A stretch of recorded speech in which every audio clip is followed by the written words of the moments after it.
오히려 그걸 잡으세요. 밤을 새워가서라도 용기를 내서 하세요. 그러면 자녀들의 이제 합격운으로 이제 부모님이 기쁘게 해드린다 그렇게 나와요. 그러니까 선생님 안녕하세요. 안녕하세요, 태극신년입니다. 네, 선생님 반갑습니다. 반갑습니다. 하반기 띠운세를 한번 보고 싶어서요. 네. 29세 임신생 원숭이띠부터 한번 봐주시겠어요? 네. 제가 카메라 울렁증에서 카메라 보면 떨려서 제가 좀 정리 좀 해봤습니다. 29세 임신생, 어린 나이에 사업을 시작하시는 분들이 많으실 거예요. 초년에는 이번 연도 상반기에는 좀 많이 안 풀리셔서 힘들었을 거예요. 네. 경험도 좀 부족했을 거고 사업이 안 되니까 속이 상했을 건데 하반기에 가서는 걱정하지 마세요. 지금까지 사업이 안 풀려서 힘들었던 문제가 이제 풀려나갑니다. 다만 한 가지 조심할 게 있어요. 사람을 조심하셔야 돼요. 네, 소신껏 열심히 공부해서 하면 하반기에서는 풀리니까 좋은 운 생기니까 걱정하지 마세요. 그 다음에 41세 경신생분 말씀드릴게요. 지금 41세 정도 되면 만약에 회사를 다니신다면 과장님 정도 되지 않았을까? 대리님, 과장님. 예. 근데 이 정도 되면 이제는 회사에서는 승진 욕심이 있거든요.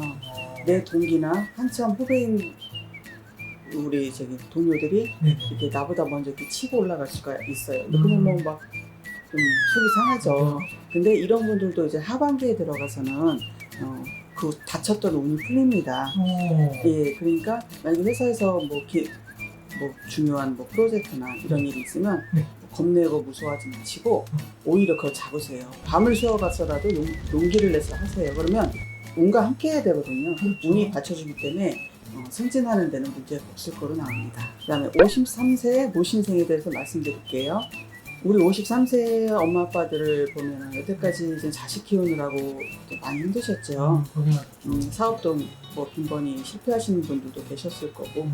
근데 이제 자녀가 대학에도 가야 되고 이제 다른 회사도 이제 취업해야 되고 그렇죠. 공무원 시험도 있을 거고 그런 문제에 대해서 부모님의 많은 조언과 이런 것도 많이 힘드셨을 거예요.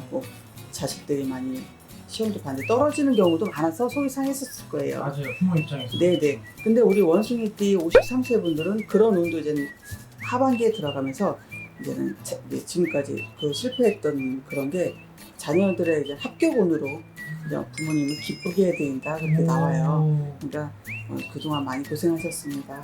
합격운의 열매를 이제는 받으실 거예요. 걱정하지 마세요. 그 다음에 65세 병신생 말씀드릴게요.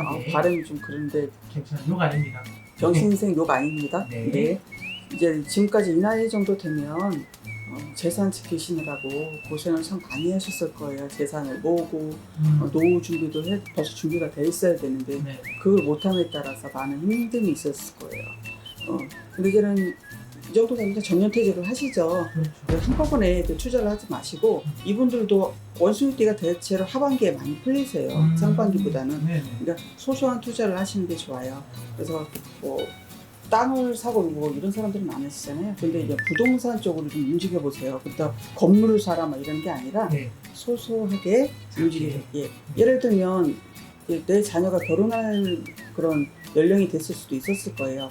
그러면 자식이 신혼집을 사주신다든가 그것도 다 주는 게 아니라 그게 지금 띄고 제값이 된다든가 이러면 그때 좀 다시 이렇게 돌려받을 수 있는 그런 쪽으로 하면 부동산으로 좀 소소하게 움직이는 것도 굉장히 좋다.